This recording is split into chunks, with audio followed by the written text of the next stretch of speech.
Assalamualaikum warahmatullahi wabarakatuh. Nama saya Tama Yulita, mahasiswa semester 6, kelas 6A Akuntansi Malam. Di sini saya akan menjelaskan materi tentang persediaan. Pengertian persediaan. Persediaan adalah bahan atau barang yang disimpan yang akan digunakan untuk memenuhi tujuan tertentu. Persediaan dapat berupa bahan mentah, bahan pembantu, barang dalam proses, barang jadi, ataupun suku cadang.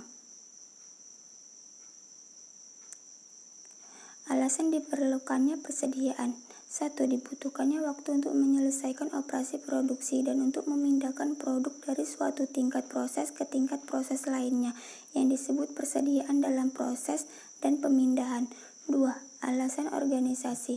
Untuk memungkinkan suatu unit membuat jadwal operasinya secara bebas, tidak tergantung dari yang lainnya.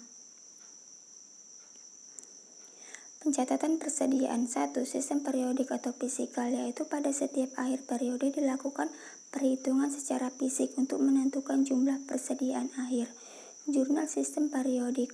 A. Pada saat pembelian, akun pembelian di debit, utang dagang atau kas di kredit. B.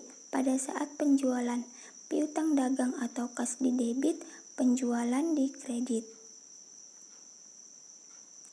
2. Sistem permanen atau perpetual, yaitu melakukan pembukuan atas persediaan secara terus-menerus, yaitu dengan membukukan setiap transaksi persediaan, baik pembelian maupun penjualan. Jurnal sistem perpetual. A. Pada saat pembelian, persediaan barang dagang di debit, kas atau utang dagang di kredit.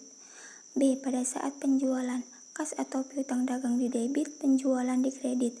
Harga pokok penjualan di debit, persediaan barang dagang di kredit.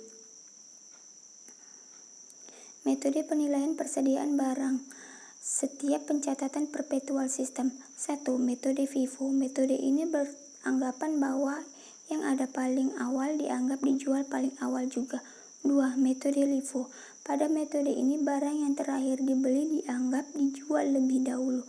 3. Metode rata-rata, yaitu pengeluaran barang ditentukan secara raw atau acak, sehingga penentuan harga pada metode ini. Untuk metode ini dicari nilai rata-ratanya. 1. Contoh kasus. Metode FIFO. Tanggal 1 Juni persediaan awal 25 unit dengan harga 240 unit.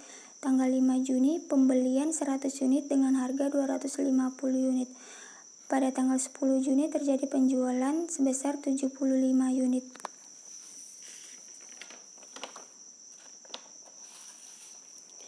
Maka harga pokok yang digunakan pada metode FIFO adalah harga 240 karena harga pokok 240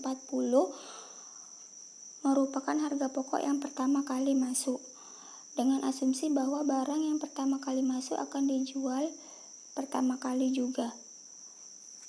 Dan begitu seterusnya setiap ada transaksi penjualan.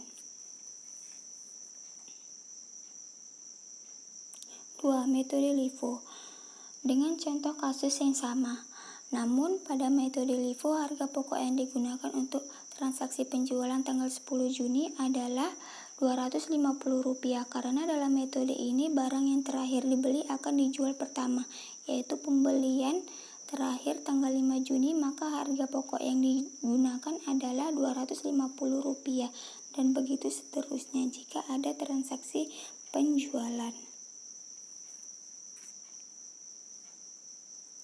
3. Metode rata-rata. Dengan contoh kasus yang sama juga, namun harga pokok yang digunakan pada metode ini adalah membagi antara biaya barang yang tersedia untuk dijual dengan jumlah unit yang tersedia, yaitu persediaan awal pada tanggal 1 Juni sebesar Rp240 dengan unit 25 dengan jumlah Rp6.000 ditambah dengan pembelian tanggal 5 Juni sebesar 100 unit dengan harga Rp250 dengan jumlah Rp25.000, maka harga pokok tanggal 10 Juni adalah Rp6.000 ditambah Rp25.000 sama dengan Rp31.000 dibagi 125 unit, dapatlah harga pokok sebesar Rp248. Maka harga pokok untuk penjualan tanggal 10 Juni adalah Rp248 dan begitu seterusnya setiap ada transaksi penjualan.